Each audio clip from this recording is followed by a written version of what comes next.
C190 calls for recognition of the effects of domestic violence and mitigation of its impact on the world of work.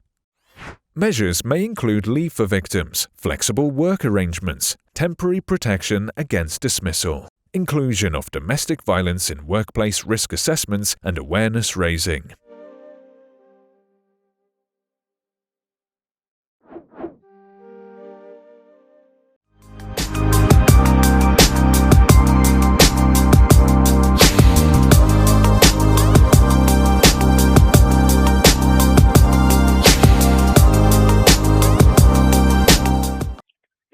I will check again if we found, music, so we can play this video in our upcoming days also for the members, because it's a lot of situations in this video which we can discuss in our upcoming sessions in terms of the harassment and violence. So now, Maria, I would love to request to invite our first speaker by the president. And we are all going to listen our first speaker today. Thank you. We would like to welcome Mercy Best to this session today. And Mercy Best, thank you for joining and welcome. Would you please like to unmute yourself and make your presentation? Thank you very much.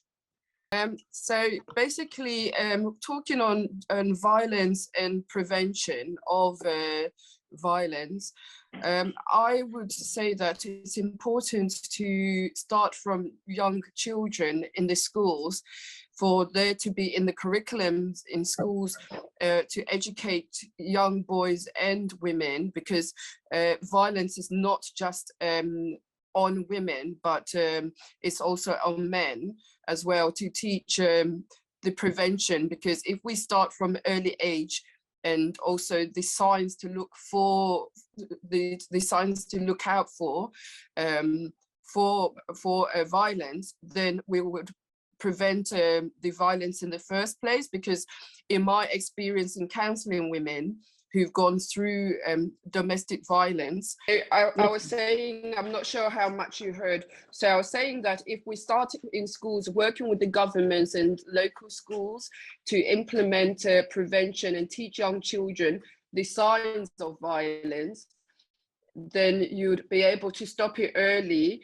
And that was both with young girls and young boys, because I was saying that violence is often seen as domestic violence with women, but it's also on men. I meet a lot of men who go through domestic violence. And I was also saying with the women, it's also good to teach the warning signs and what to look out for before it's too late, because too often, earlier this year, there was a woman who died at the hands of her husband, and that could have been prevented from friends and family, and to teach friends and family to help stop the prevention by, when they see the signs, to tell that woman to go and seek help, and also to encourage counseling both for the perpetrator and the victims. So that is my solution for prevention and protection.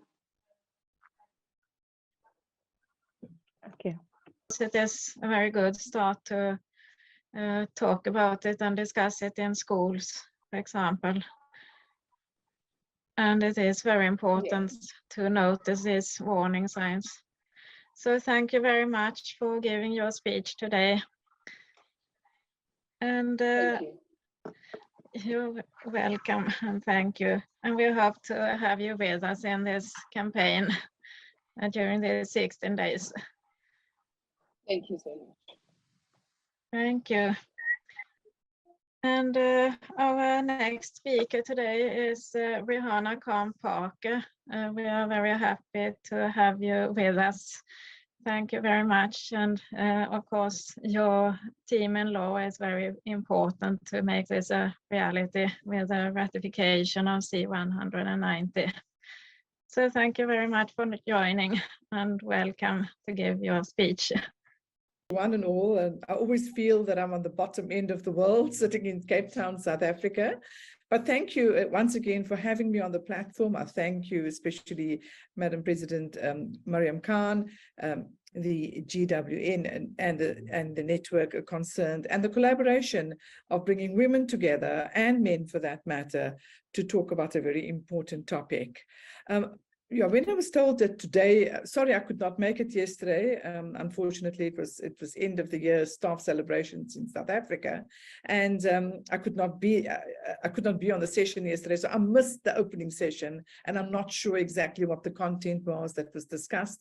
So if I'm going through certain aspects which was discussed yesterday, please forgive me. So in essence, today I believe it's about prevention. That's what I'm told, prevention, and what can we do to just beat the scourge of gender-based violence against women and girls, and on a much more minuscule scale, boys and men. And I'm not sure if you all feel the same way as I do. We feel that each step or 2 steps forward, it's 6 steps backwards. I'm not sure if you all feel the same way. And I'm saying that is because women and men throughout the world have, on whose shoulders we stand today, on creating the advocacy and awareness on the scourge of gender-based violence, sexual harassment, seems to be that we are losing the battle. And I'm saying that purely from the perspective of the South African perspective. I'm not even going to boast about our crime rates, because it is well known that South Africa has the most unequal society in the world. And with that is, every day you open Facebook and you will see the statistics: murder, rape, intimate partner violence, femicide is right on top. And often it is between parties who know each other. And one feels that, we've done everything in South Africa from a preventative and a precaution and a legal framework. So we've got the framework in place. Our government supports the fight against gender-based violence. But I get the sense that we've all become numb.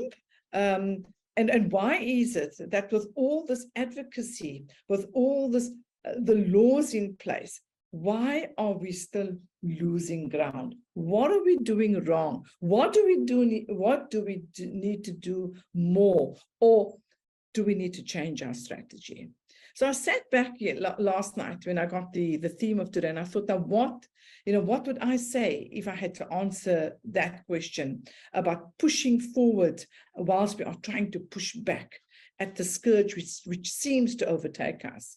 So in South Africa, it's generational violence. It's violence which has been turning on for generations.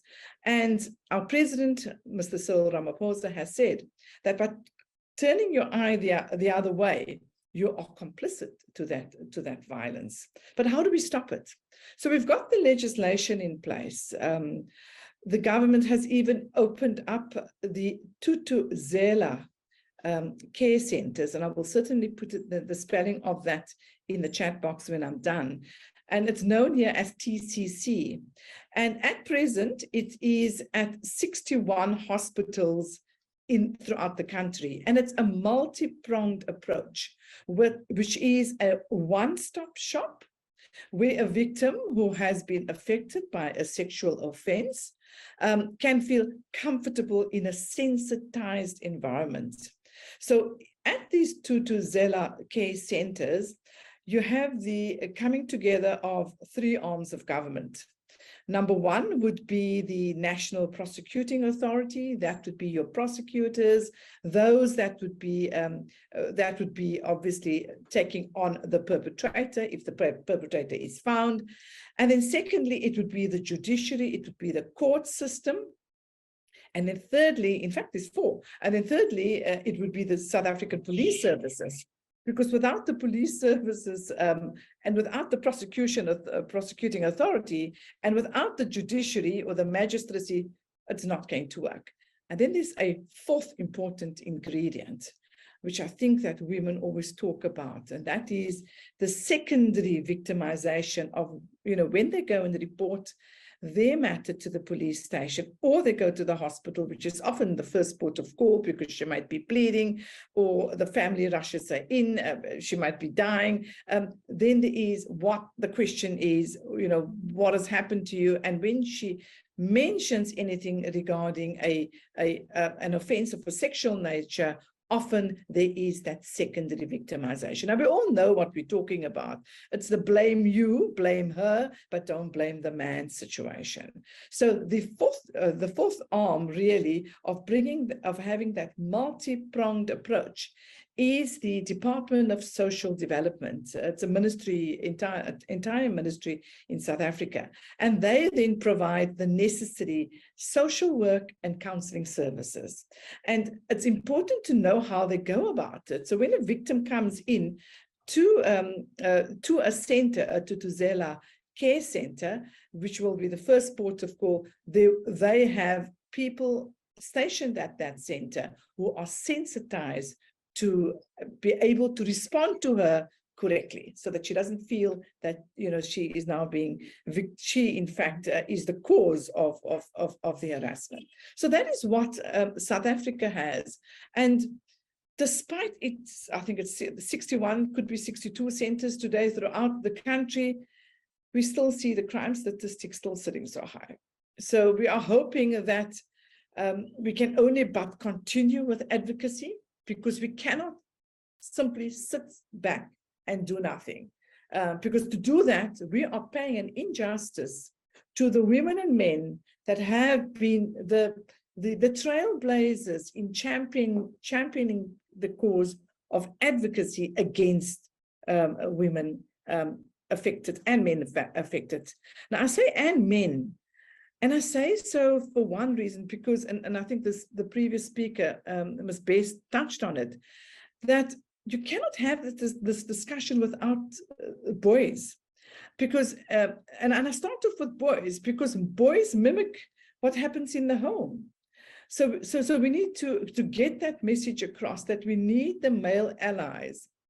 We need the males as well, because males will listen to men. But we need to ensure that we break that cycle of violence so far as boys are concerned. Now, boys also get raped, and there's a big uproar at the moment in South Africa about having unisex toilets at school level. So there's an uproar about that, because we have a high statistic of rape amongst young children, amongst women, men, and ages, which we know we've all debunked the myth that rape and sexual violence knows no gender and knows no age. So the young boy child who has been sexually violated has nowhere to go.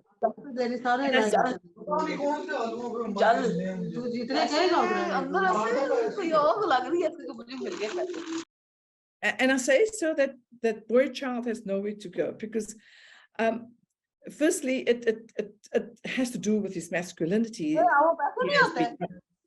And secondly, he just keeps quiet and doesn't talk about it. And it's said, and there's statistics that show that boys who have been raped or sexually violated at a young age only talk about it when they're much older, when they're 42s, and I think the age suggested is 42. So I think the conversation to be able to beat this this scourge that we have, we really need to get the men around the table. And I would like to see it, and I see this. There might be one male here. I saw one earlier as well, and we need more of them in the room, because we need them to be our champions. We do the awareness, we do the talk. We are the defenders. As lawyers, and I'm talking now on behalf of the law profession, we are the defenders. Many on this group are the advocates. They do the advocacy work. But I think something needs to be done that's different, because it's growing. And I just simply hated the fact that when we had the COVID pandemic, everyone was talking about the shadow pandemic as if gender-based violence was something which was just lurking there and tucked away in a corner, and it never existed. That's not true. It's a pandemic entirely on its own. So I have been approached by Madam Khan, Madam President Khan, Mariam Khan, to look at what can we as a collective do to render services to women and men online as a pro bono service. I think that is what she is envisaging. I think that is what GWD is envisaging. And I would welcome thoughts around, what can we do, to have an online service where women can comfortably just call in. So we have in South Africa, we have Rape Crisis, which are the counselors for the Thuthuzela centers in the Western Cape, in the province that I am in, and they have a toll-free number that anyone who has been affected can call. But I think what is being envisaged is something more than that, because it's not just the criminal aspect. Sometimes there's also a civil dispute that arises where the woman can pursue her rights in terms of civil litigation, but she does not do so. So I think we would like to see our role a bit more wider, perhaps create an online platform. We can pick certain times of the year that we can do it. And that is the service as a collective that we can offer. And we just need to put our heads around how can we go about doing it. Do we find a toll-free number? Do we find sponsors that would be able to sponsor that network? Do we get social workers that will give off of their time on a pro bono basis or on a reduced fee basis? So that we can feel that we're turning the talk into action. I'm happy to always talk, because I think the more we talk, the more we learn, and the more we share with people globally, the more I can take back to my country. Okay, I've heard that today on this session. Okay, can I implement that? How can I use that optimally? So I always believe that awareness such as this platform is important, because one person that might just be hearing this session might act on it. So we need to break that silence. We need to get women and men to report, because reporting is the first point. And once we get them to report, we need to ensure that they are not subject to secondary victimization. And thirdly, give them the necessary support and structures, put the necessary structures in place so that they can see their complaint right through to trial and hopefully a conviction. And then, of course, it's the counseling that goes with it. So I'm hoping that by the end of how many days have we got left? 12 days that we've got left, that we would come out with a plan of action that will talk to stop talking, let's do the action, and this is what we would propose. Thank you so much for having me for a few moments, Madam Khan. And as always, whenever you need me, please call on me. That's it from me, Cape Town, South Africa. So that you came up with ideas that we can create, for example, an online platform. It sounds like a great idea. And we had someone yesterday who suggested that we make a task force for this issue within this network. And I think that is a great idea also. And like you say, we need to include the men in these discussions, and we need to break the silence. So yes, it was very interesting to hear your speech. So thank you once again. And our next speaker today is Susan Yego from Kenya. Thank you very much for joining. And I know you are very active in your local community. So congratulations for your wonderful work. Kindly, this is a humble request that kindly mute your mics other than the speakers, which is come for their speeches. So rest of the members kindly mute your mics when someone is speaking. Thank you. Okay. My portion today was this is prevention and protection measures. This is to free the world of work from violence and harassment. And over the past years, I have thought about this, and I know that we have this campaign once a year so that we can address our issues globally for women and girls and children. And the violence against women increases absenteeism, presenteeism, and staff turnover, and reduces workplace productivity, job satisfaction, and staff morale. Presenteeism and overcommitment are sometimes positively related to job satisfaction, with overcommitment being a mediator in the psychological, in the relationships, or in the psychological harm or suffering to women, including threats of such a kind and arbitrary deprivation of liberty, whether occurring in public or private life. For the purposes of this summary report, violence against women refers to all forms of violence that are perpetrated against women, including intimate partner violence, sexual violence, and workplace sexual harassment. Workplace sexual harassment, that is a topic that I would like to really talk about, because sexual attention demands, there are some demands on sexual attention and sexual cooperation in return for job benefits. And this happens in all countries, including Kenya, that if you need a promotion, or if you, especially from the counterpart men, if you need a promotion or you need some, some cooperation, or you need some benefits get benefits from this job, you just have to cooperate in sexual demands, and that's not right. We have to stop this. Violence against women can result in women losing their job, having to have to leave employment, or other issues in the workplace. Women who have experienced violence may have difficulty maintaining work performance, which may negatively impact stability.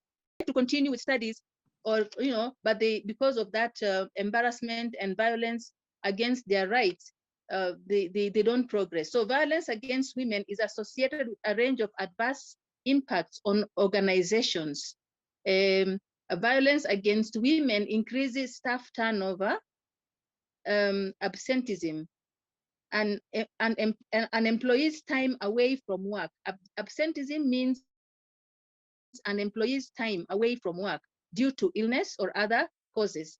And presenteeism means decreased on the job performance due to the presence of health conditions. It impacts negatively on workplace productivity, employee health and well-being, staff morale, and the organization's image and reputation.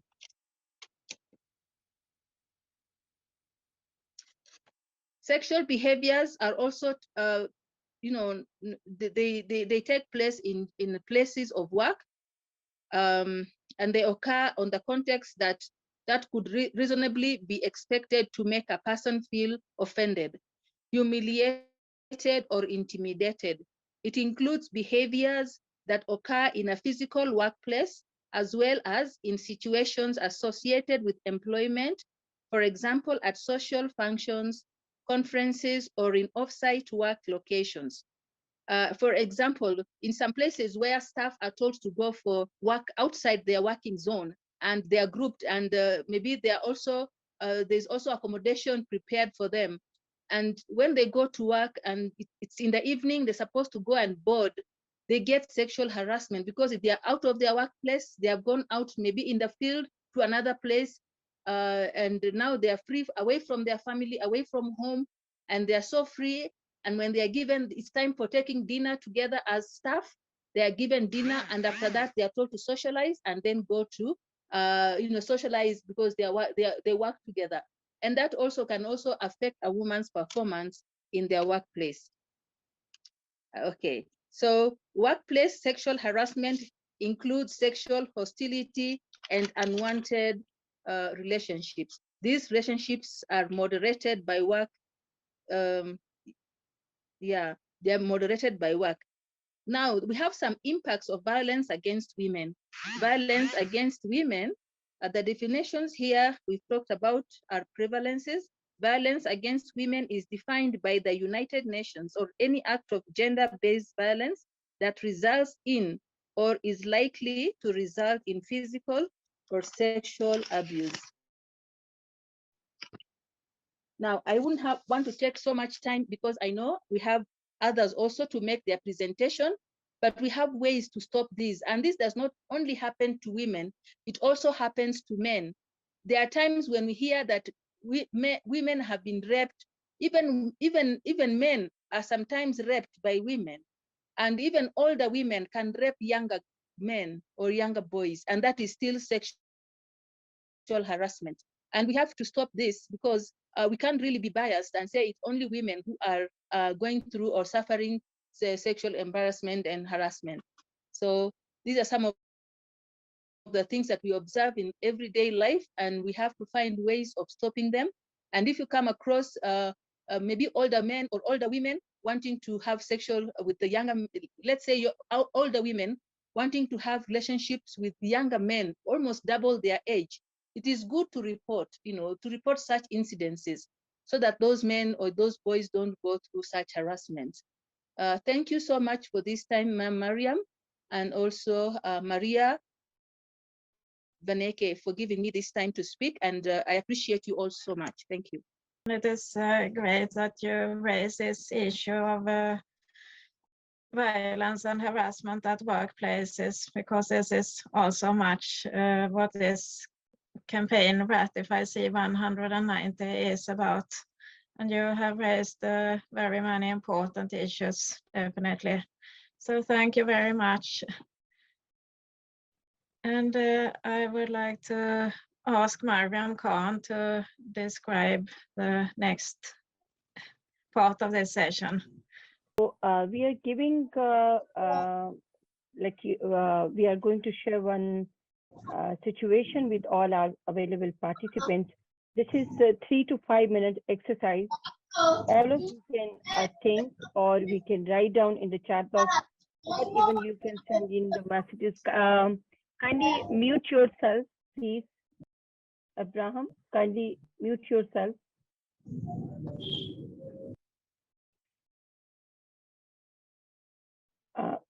Thank you so much. So in this situation, we all are going to be talking today on the prevention and preventing measures of violence against women and the workplace harassment. So in this way, we are all going to think just for 3 to 5 minutes that what kind of the recommendations and suggestions you can offer as a speaker, as a practitioner, as a community leader. So you can share this your suggestions in the chat box also, or if you want to come on the end of the session one by one for the 1 minute to share your views regarding this situation. So this can be a message of the day from our side, and also this is going to be document in the recommendations page as well. So you can work on this, and so we can call one by one end of in the open discussion session, and everyone can be share their views on the preventing measures and the preventions of which is actually our today's theme, which is prevention and protecting measures.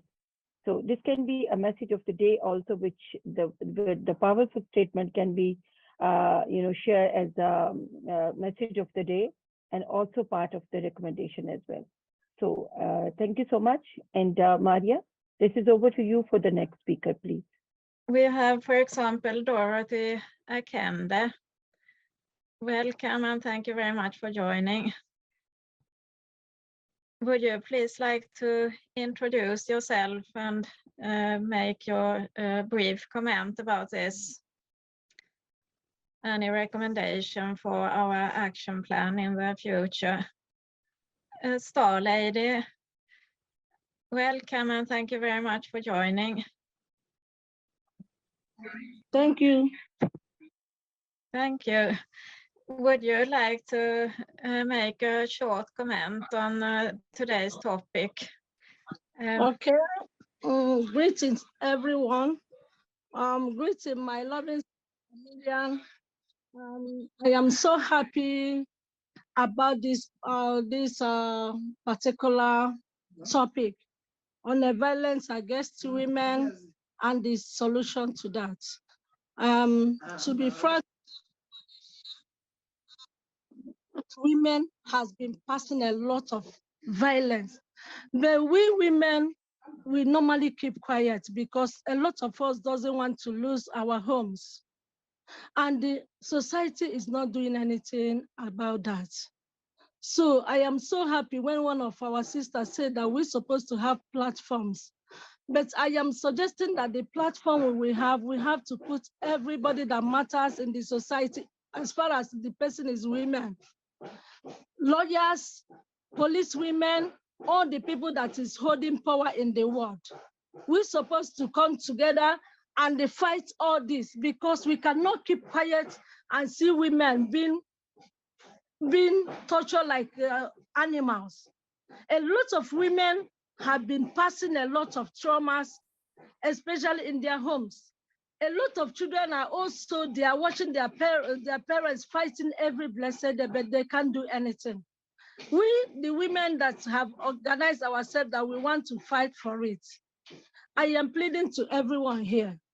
From all our different countries, we can do something to stop that. We can help each other to stop that. A lot of women, to be frank with everybody here, a lot of women are crying every night, but they don't know where to go or who to run to.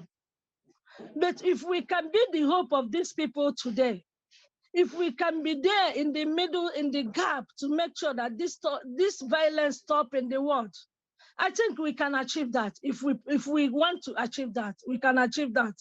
From my country in Nigeria, we can organize a very powerful team for women, especially the ones that are in authority. We can come together and put everybody that is here in the platform, the same thing in India, the same thing in America, the same thing in anywhere that all of us are. We can all stand up for them. We can all stand up to stop this. If we are waiting for society to do that for us, nobody can do that for you. It's like it's their normal life everybody is living. So many people don't care. Even the people that are doing this to these women, they don't care. The violence of when your daughter wants to go and look for a job, they will make sure that they use your daughter before they will give the person job. We need to stop all these things as women that have already come out to fight for our women, so that all these things will stop. When they look at, when they see that there is law guiding all this, when they see that women have stand up for each other to fight for all this, it will stop. But because we will talk it here and we will forget about it, I trust my sister Miriam. I know that after this, she will like to work on that immediately. What makes somebody in anything that you are doing is after saying it, you practice it, you begin to work towards that. And that is when we will achieve this, so that we will stop violence in the world, not only in my country, not only in Pakistan, not only in India, but all over the world. As far as Star Lady is concerned, every woman are the same. I can fight for my sister I can fight for my sister that is in India. I can fight for my sister that is in America. I can fight for my sister that is in any country. For the fact that we all come together as family. We don't need to keep quiet again. A lot of women have lost their lives because of this violence. And a lot of people, they can't do anything because maybe they don't have who will stand for them in the court, or they don't have money to go to court. But if we can stand up as women that want to protect each other, that want to protect our own, I think this is going to stop. So I think the best solution that we can use to make sure that we stop it is the platform, opening platform, making sure that we put people that are supposed to be there, because so that they will stand for them. We will stand for each other. Let me use myself as an example. My husband died 18 years ago when I was so young. But because there is nobody to stand for me there, I was treated like nobody. If I talk, they will make sure that that they will finish me, that I will go inside the room and I will be crying. And nobody to come and fight for me. That is the reason why well, after some years, I decided to work on the women. I decided to have United Business Women Association so that through my NGO, I'll be getting to know so many things that they are passing through. Because they won't tell you if you are not closer to them. They won't tell you if you are not leading them. But now a lot of them will come and tell me, my husband did this, my husband people do this, this, because you are their leader, because they understand you, you understand them. So what I am saying is that after this program that we are doing, let's start practicing it immediately so that we will not waste time. By the special grace of God, the way we women are going, even in my own country, Nigeria, the way women are going now, by next year, there will be a very big difference. Because what I'm seeing in some women now, before we don't normally have NGO like that, but now everybody wants to open NGO, everybody wants to do something with women, which have made a lot of women that are inside to come out. Because what is also causing those things is when a woman will be inside, and even if they are killing you there, you will not talk because you don't have anybody to talk to. But now we are all coming out with a very big force. And I believe that the way women are coming out now, by the special grace of God, 2023 will not be like other years. And the way we are going, especially my sister Miriam, the way you are going in this and the way all of us are saying this, if we can start immediately to do it, we will have a very positive answer. Thank you, my loving sister. Thank you, all of you, for speaking on this. And together, we will make our women that have been that have been hammered and that have been put in problem to stop. Thank you all. Thank you very much, Star Lady Dorothy Akande, for breaking the silence about this very important issue. And you are right, we need to fight together for this everywhere, like sisters. So thank you very much. Thank you. Maybe you would like to comment this topic, prevention and protection measures. Thank you very much for joining. Thank you very much. Thank you very much. This is Rose Mandaviro from Kenya. I have some recommendation on how we can handle violence against women. And I feel that currently what is being done, maybe it needs to be made more aware to the community, because we have some measures put in place here and there, but they are not reaching to the common mwananchi on the ground. They are not reaching to the women who can actually practice it or report when they are violated. So I tend to think that we need to have more free toll-free numbers where these women, when they have such kind of issues, they can easily communicate without being implicated, without being exposed. So we have to also maybe use the faith-based organizations and centers where we have so many women, youth, and children who are always present in those organizations or in those centers. And we can easily continue to give our awareness, and we continue educating them and empowering the women. We also have women should be encouraged to protect one another. We find that most of the women, maybe they are shy or they are scared or they have fears to report when they see one another being violated or being not being done any justice.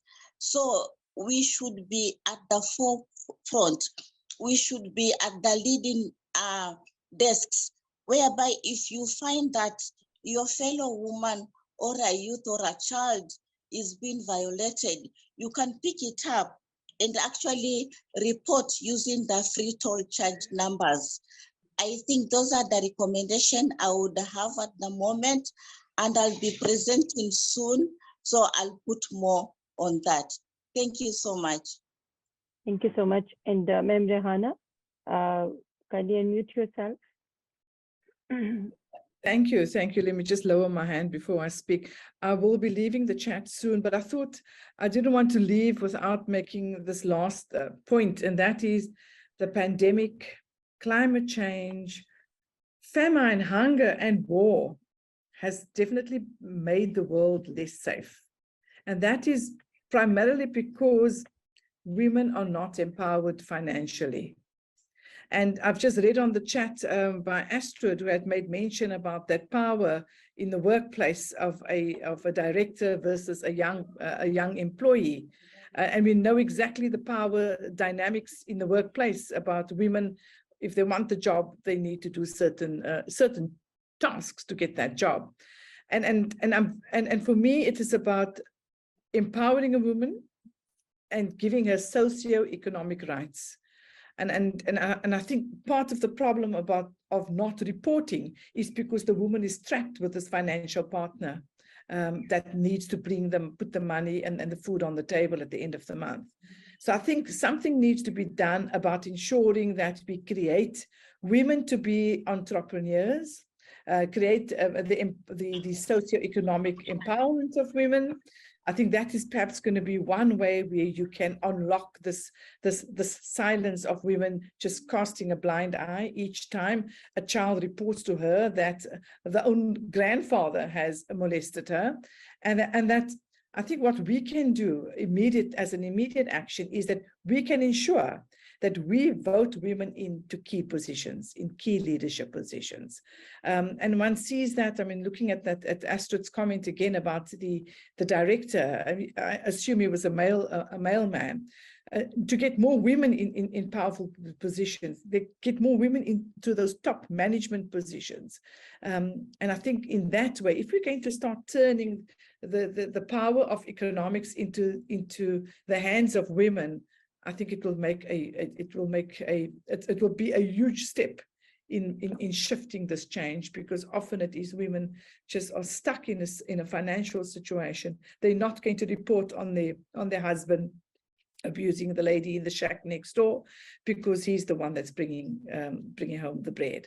I just wanted to bring the socioeconomic rights and the empowerment of women financially as part of our plan of action going forward. Thank you so much once again for having me on this platform. Thank you so much for joining us, and also thank you so much for the powerful recommendation. I think so this journey is now started from this recommendation, so we can move forward with the rest of the team also which have joined us today. Thank you so much, Ma'am Rehana.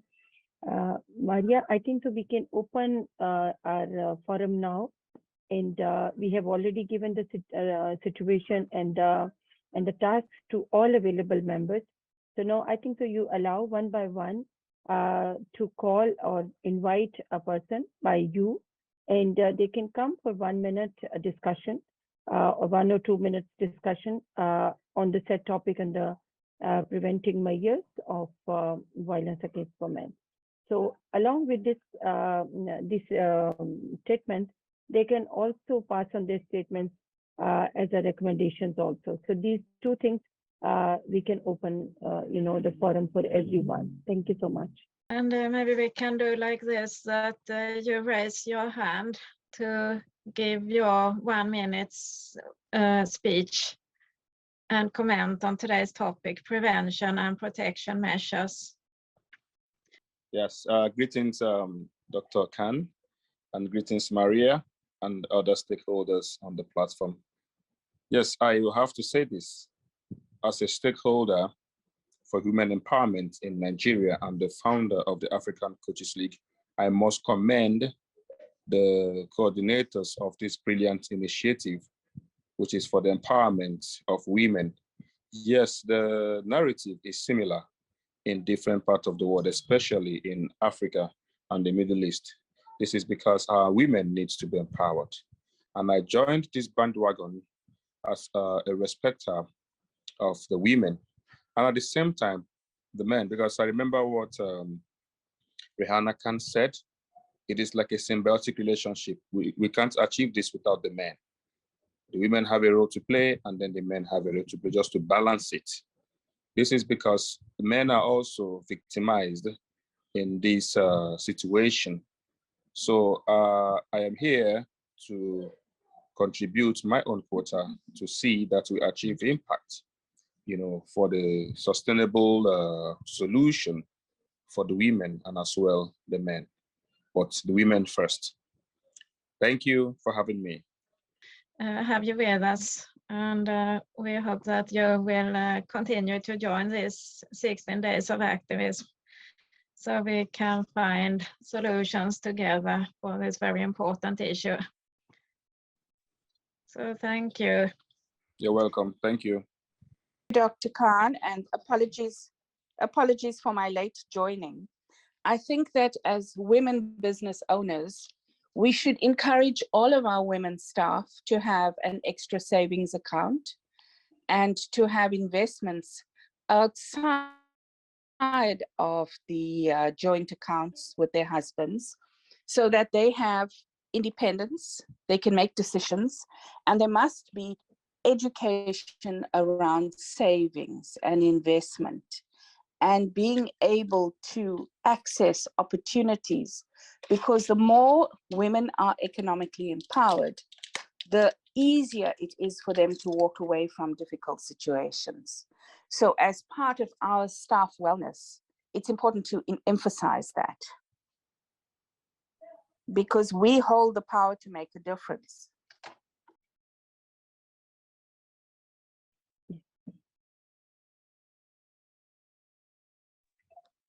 Thank you very much, Janet.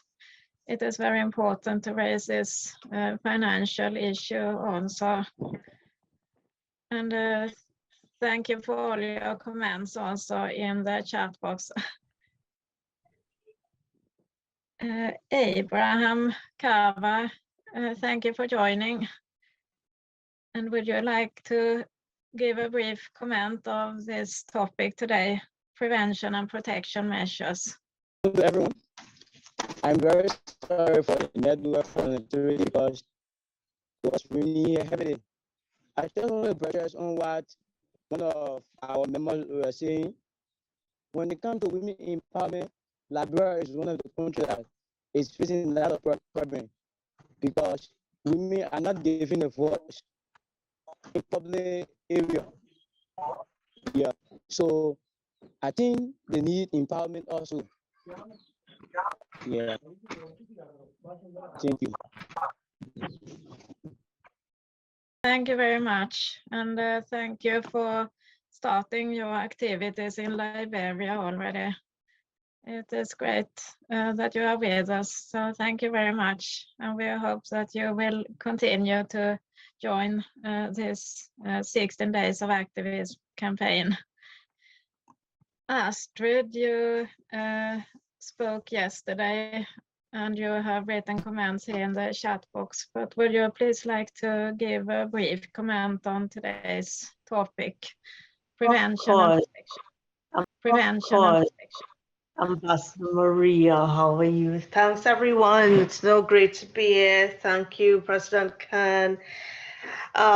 This is a very important topic, and it's one that is very, well, it's very overlooked. It's not considered important in the workplace.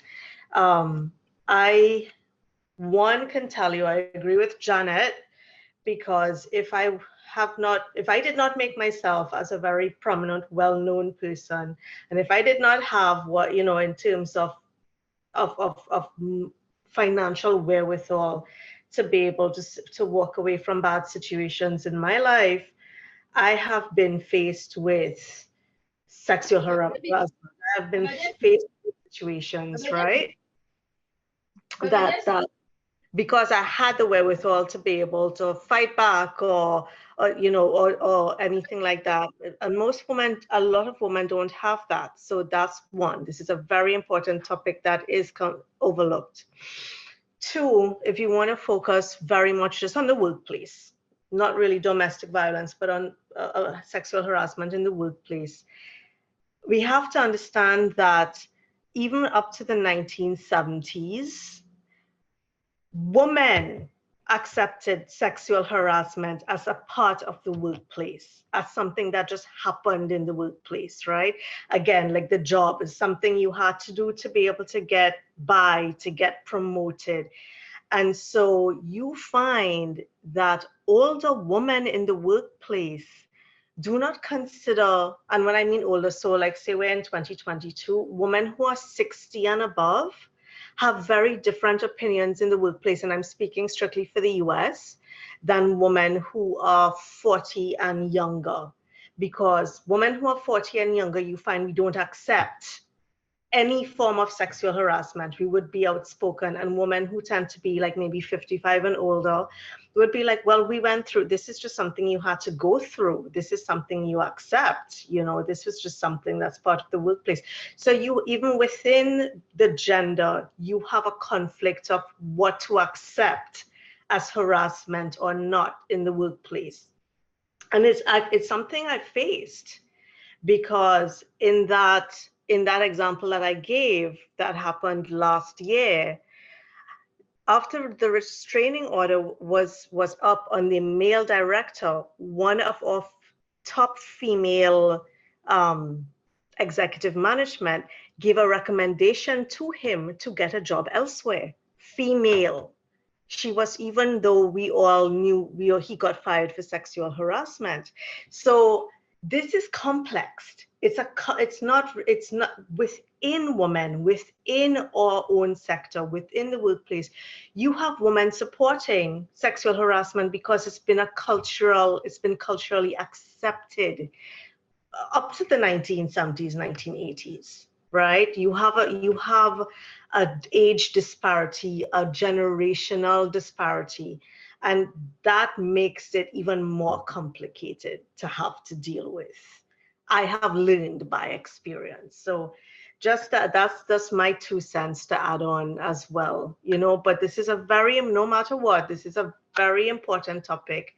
And yes, I would say financial freedom is definitely something that is necessary from a very early age to have, to be able to combat this for little boys and little girls, right? Little girls, little boys, very important. Okay, so thank you. Thank you very much, Astrid. And it is good that you mentioned these differences between generations, and young people becomes more aware of the importance of not tolerating this at all. So thank you very much. Janet, you raised your hand. Would you like to comment something now? I just wanted to make a comment about terms of reference. Astrid talked about workplace harassment. And I think that no matter what the sphere of engagement, men really find it difficult to accept that women are part of this big global conversation. So I work in the transport sector, and it's a very male-dominated environment. And even at the level of a board meeting, men who are senior, men who are educated and empowered will refer to you as sweetie, or a very popular word in the Cape Town South African vocabulary is a word called boki. Boki is a term of endearment if you're in a relationship with somebody, but it is also diminishing if you don't have a personal engagement with that person, because it's roughly translated, it's like a gazelle, a little foal, like a Bambi in headlights, almost someone that needs to be saved, somebody who is not able to engage fully, less empowered. And these terms of references in the workplace and at board level needs to be addressed, because how you reference somebody, how you refer to somebody, and the sort of context that you create for them, you are X, the labeling, is very disempowering for women, because we make contributions, we are voting members, but men continue to refer to us in this way. And it's an institutionalized kind of reference point. It's accepted, you know, the men's club. It's okay, that chick. So words have power, and words have power for men who use them. Words also have the power to destroy the reference point for women and how they referred to. So the dialogue needs to change. The labels need to fall away. Thank you very much. You are right. This is very important to raise this issue about the importance of words and how everyone uses the words. So it is a very interesting aspect. So thank you very much.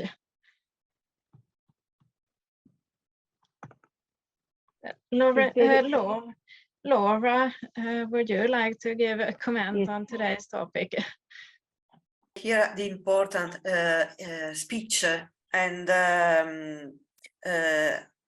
I can do one thing. I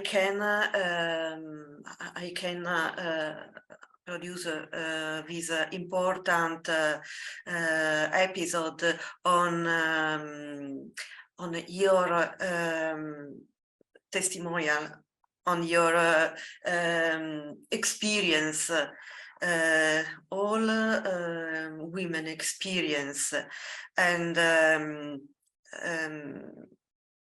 the particular story and the case in every country, the different through country, and the episode that I would like produce tell these stories. The episode edit in Pink Pride, a web program on these stories, and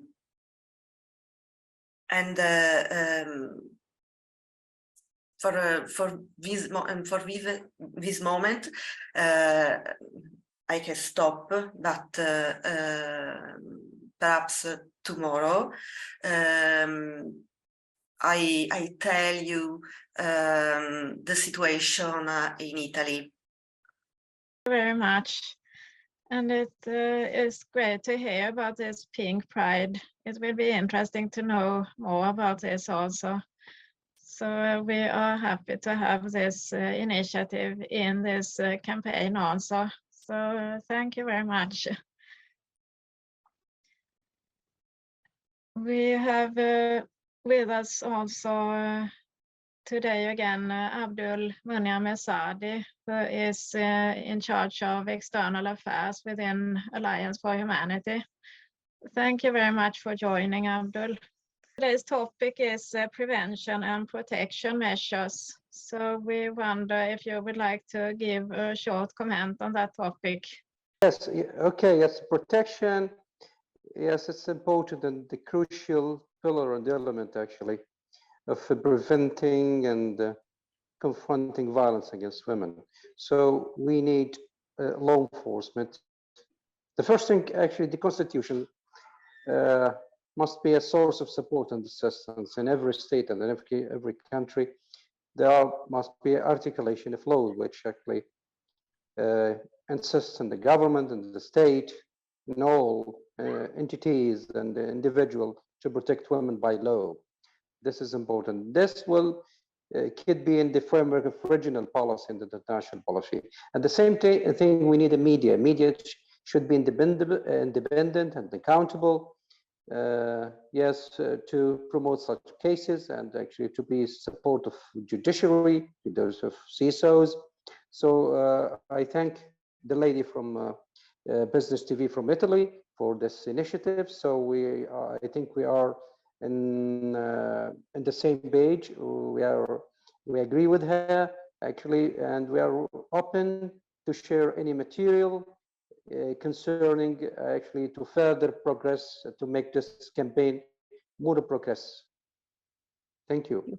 Yes, thank you very much. We really appreciate this input, both the law enforcement and the role of media, of course, is very important. And this is also what we can do, is to try to write articles. And also it is great that we have this Business News TV. So once again, thank you, Laura. Invite you all if you want to comment something more, if you have any questions about this campaign. I think so we can take this comment and then we can, because which I'm taking the notes as well. So then we can conclude today's session with the messages and the recommendations. We can revise all these statements and then we can close today's session. So if anyone wants to contribute, wants to say something more about today's topic, about the recommendation, about the message of the day regarding the protection and prevention measures of violence against women. So you are welcome. Otherwise, I'm going to read, with the permission of President, the today's summary, which we received from our speakers and the leaders about, and I think so these are all similar things which Maria yesterday elaborated in her presentation. So these are all these things are we also discussed today. So yes, Abdul Nan, you have raised your hand, please. You want to say something? Yes, okay, Mariam. I think it's important and crucial for our work to engage parliamentarian women in our work, especially in Africa, North Africa, Asia, Europe, and America as well. So as you know, there is a committee called, I think, Fundamental Rights Committee within European Parliament. And regularly they issued updates and reports about the status of women's rights, even in Europe. So I think if we can follow suit, we can do the same thing, maybe with the parliamentarian in Asia and Africa.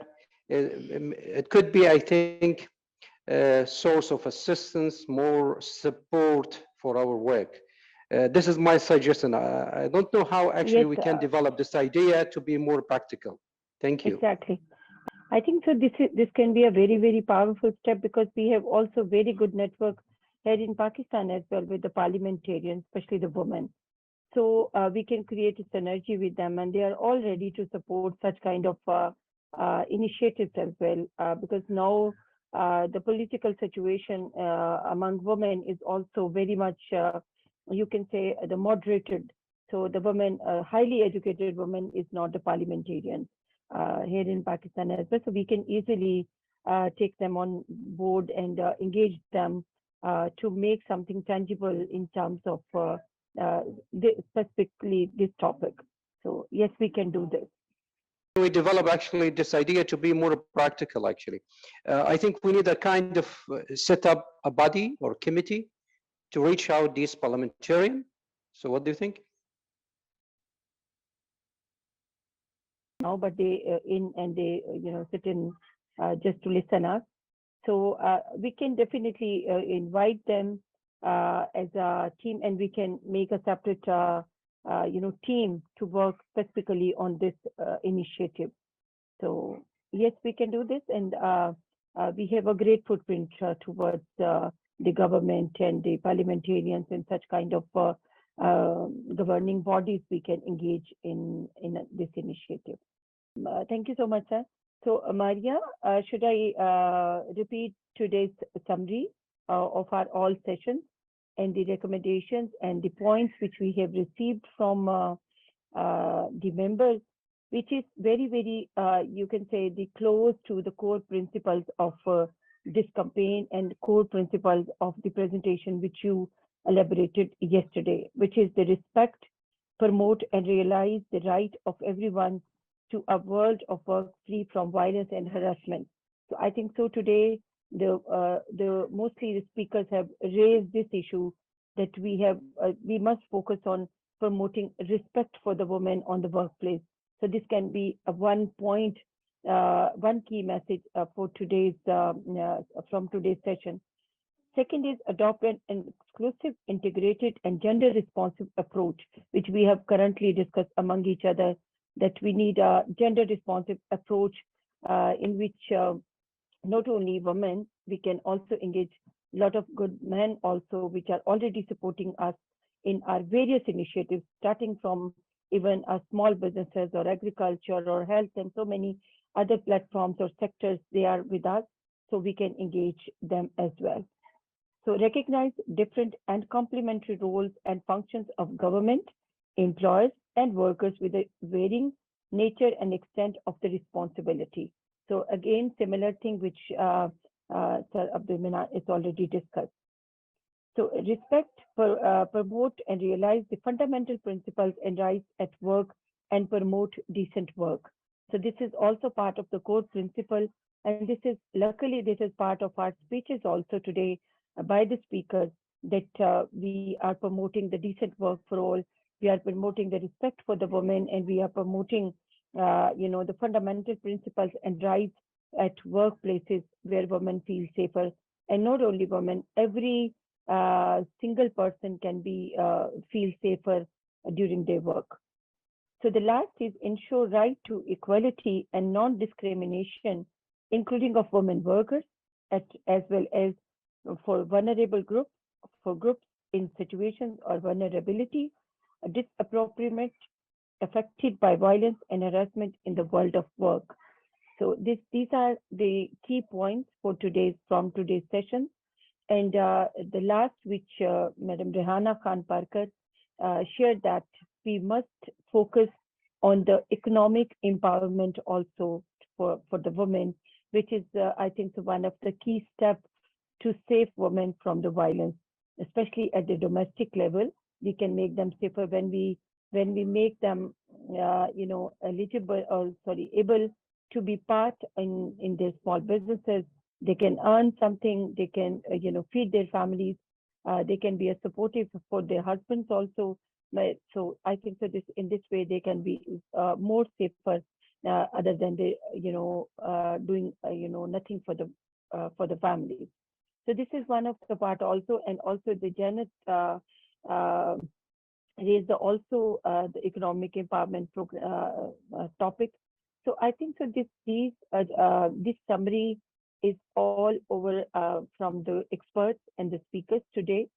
And with these points, I'm going to hand over the president of this campaign to add something from your side if you want, and then we can say bye for today to our participants. Thank you. Thank you very much for this summary of this day too.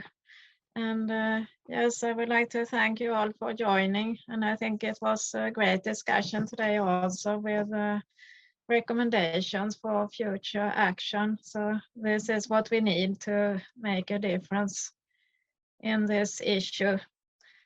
So I would just like to thank everyone, and special thanks also to Laura for this Business News TV channel and the opportunity that you have offered in this. So thank you all for today, and we hope that you will join us tomorrow at the same time. So tomorrow we have, I think so we can just see our tomorrow's speaker. This is Rose Mendero from Kenya. This is Basima from UAE. This is Branka from Cyprus, Bunny Bola from South Africa, Chantel from South Africa, and Dorothy from Nigeria. So these speakers are coming tomorrow to discuss again the effective enforcement and remedies for free workplaces and violence against women. So this is the topic for tomorrow's session, effective enforcement and remedies. So these are the list of the speakers and the team. And all available members, you are also welcome to prepare yourself for tomorrow's team to be the part of the open discussion, because me and Maria is trying to involve every available member in the sessions that you must participate in the discussion, because we are not just calling the members just to listen to speakers and you go back. No, you will be the part of the session, and you can also prepare yourself on the remedies and enforcement of enforcement and remedies for violence against women and making the workplace safer for all. So me and Maria is also going to work on this theme for tomorrow's agenda. Shortly, we are sharing on the groups as well. In all our WhatsApp groups, you all are welcome to join us tomorrow also with a great preparation. And I think so when you participate, it means that you are in the sessions and you are taking interest also, because later on, end of the day, when we close this session, every single participant will receive the certificates, not only from GWD, this is also from the ILO as well. So thank you so much for joining us. And Maria, this is over to you. Actually, as a as a writer of the agenda, that's why I'm speaking a lot. But of course, as a president, you will close the session for today. Thank you. Thank you for everything you do, Mariam, with this. I'm very happy to be included in this group. So thank you for this. Thank you so much. And thank you to all participants also. And like Mariam said, we hope that you will join us the rest of this campaign. We have now 14 days left. Tomorrow is the third day, and it is the same time like today. So thank you very much for joining, and hope to see you soon. Thank you.